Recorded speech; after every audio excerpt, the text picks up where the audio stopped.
түрі керек, бірақ соның 21-ін біздің организм өзі жасап шығарады.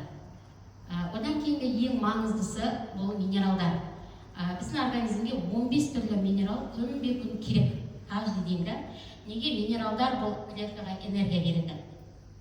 Тем более минералдар қарап отырсақ, біздің сүйегіміз, тісіміз, қаңқамыз тұрған минерал, кальций, жаңағы айтып отыратын магний, да? Именно минералдардың мінекейінде жазып қойдым, қарап отырсаңыздар болады. Одан кейінгі маңызды ол витаминдер. Біздің организмге күнде 12 түрлі витамин керек. Ол витаминді біздер жаңа көрсеткен өзіміздің кәдімгі тамақтан ала алмай жатамыз. Содан келеді біздің организм аш қалады. Витаминдер ол қарап отырсақ, кейбір минералдар витаминсіз сіңбей жатады.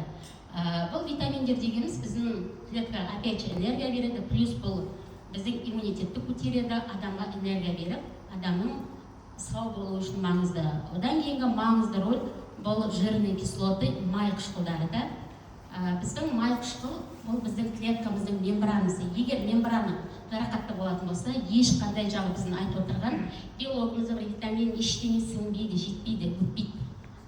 Бізде енді 3 түрлі май қышқыл бар дейміз. Май бұл және біздің мидың тамағы. 60% біздің миға именно май қышқылдары керек. Ол опять же жаңағы гормондар. Содан кейінгі маңызды тағы бір ол фермент. Фермент не істейді?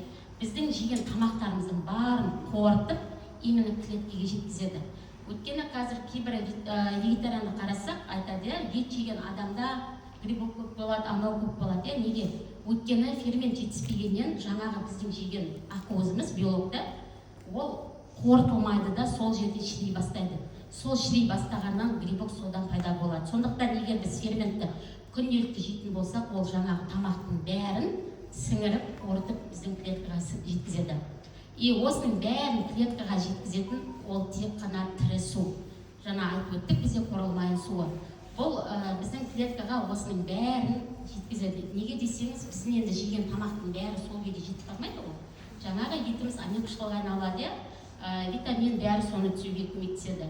Ендігі айтқым келіп отырғаны, неге бізге маңызды клеточное питание?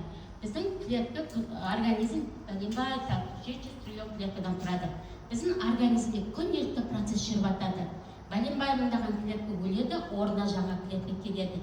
Егер жаңағы айтып отырған клетканың тамағын біздер беретін болсақ, біздің организм жаңара береді. Регенерация клетка деген осы.